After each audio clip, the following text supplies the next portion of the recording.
నిత్య పూజను సింపుల్ గా ఎలా చేసుకోవాలి అనే సిరీస్ లో సంకల్పం తర్వాత ఈ షోడశ ఉపచారాలు మొదలయ్యే ముందు ధ్యానంతో మొదలు పెడతాం. కానీ దానికంటే ముందు మీకు వినాయకుడికి సంబంధించిన ఏదైనా శ్లోకం వస్తే చదువుకోండి. ఇక్కడ శుక్లాంబరధరం గాని ఏది రాకపోతే వినాయకుడిని చూసి విఘ్నేశ్వరాయ నమః అని ఒక దండం పెట్టుకోండి. ఇప్పుడు శివుడికి సంబంధించిన చాలా ధ్యాన శ్లోకాలు ఉంటాయి. ఉన్న వాటిల్లో చాలా మందికి తెలిసింది చాలా సింపుల్ ది నేను పిక్ చేసుకుని మీకు చెప్తున్నా.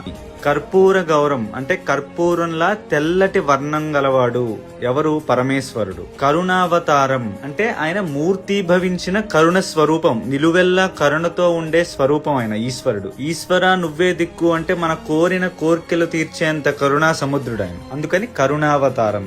తర్వాత సంసార సారం అంటే ఈ పుట్టడం, పెరగడం, చనిపోవడం అనే ఈ సృష్టి నియమాలన్నింటికీ మూలం శివుడు. ఈ సృష్టికే మూలం శివుడు, అందుకని సంసార సారం ఆయన. భుజగేంద్రహారం అంటే వాసుకి